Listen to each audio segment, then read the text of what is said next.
Gilles Ravaud, vous regardez comment cette réforme à quelques jours là, du blocage?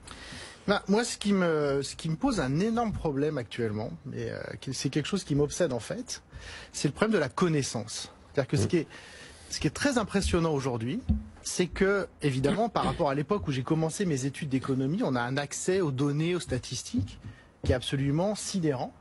Et pourtant, il y a des données de base sur l'ensemble des problèmes qui ne sont pas connues. Et donc, par exemple, sur les retraites. Sur les retraites, il se trouve que c'est un sujet où l'action publique a agi. Hein, et donc, il y a quelqu'un que tout le monde a oublié, effectivement, qui s'appelle Lionel Jospin, qui avait mis en place un fonds de réserve pour les retraites. Ce fonds de réserve, il est doté de plus de 30 milliards. 35, je dirais même. Voilà. Ouais. Mais il y a des engagements qui fait que bon. D'autre part, les systèmes de retraite complémentaires ont eux aussi des fonds de réserve.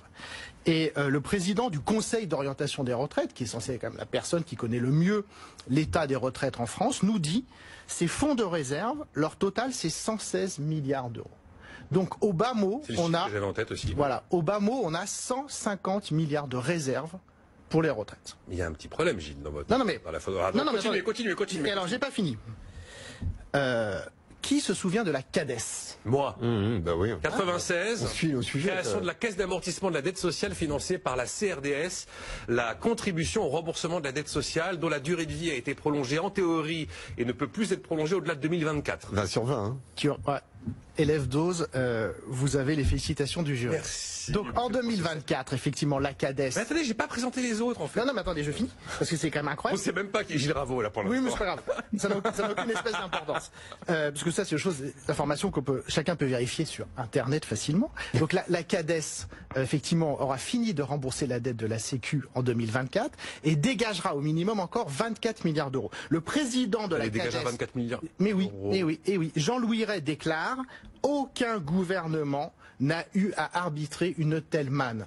Donc ce que ça veut dire, c'est qu'en fait, et donc c'est là qui est quand même sidérant, je suis désolé de décevoir tout le monde, mais en fait il n'y a pas de problème de financement des retraites, et je pourrais continuer longtemps comme ça en expliquant qu'avec une politique d'emploi un peu moins débile, en créant des emplois et en augmentant les salaires, on finance les retraites mais hyper large. Et pourquoi ? Parce qu'il y a eu plein de réformes des retraites. Oh là, oui. Et qu'en fait, les gens qui arrivent à la retraite aujourd'hui le constatent, les retraites ont vachement baissé.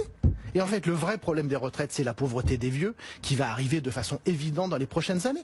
Qui n'est pas massive aujourd'hui. Qui n'est pas du tout massive aujourd'hui, qui est la plus grande réussite de l'histoire sociale de la France.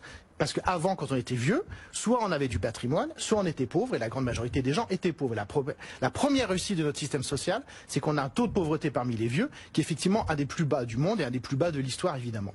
Mais demain, avec la dépendance, les amis des EHPAD qui se gavent et qui vous coûtent 2000 ou 3000 euros par mois, etc., on va avoir un énorme problème social qui va être la pauvreté, en fait, des vieux, des gens, des parents, les enfants qui vont devoir revendre la maison qu'ils ont mis 20 ans à acheter pour payer la dépendance de mamie, papy, etc. Donc c'est ça le vrai souci. Et je passe sur l'incroyable écart d'espérance de vie qui existe dans notre pays. Étude de l'INSEE de 2017, 13 ans d'écart d'espérance de vie entre un ouvrier qualifié et quelqu'un comme moi. C'est quand même des trucs énormes. Donc pourquoi on ne parle pas de ça et pourquoi on nous gave une fois de plus avec un problème monétaire qui, je suis désolé, n'existe pas? Gilles Ravaud, il est maître de conférence à l'Institut d'études européennes de Paris 8 Saint-Denis, journaliste à Charlie Hebdo, et il est l'auteur de Économie, on n'a pas tout essayé, publié au Seuil.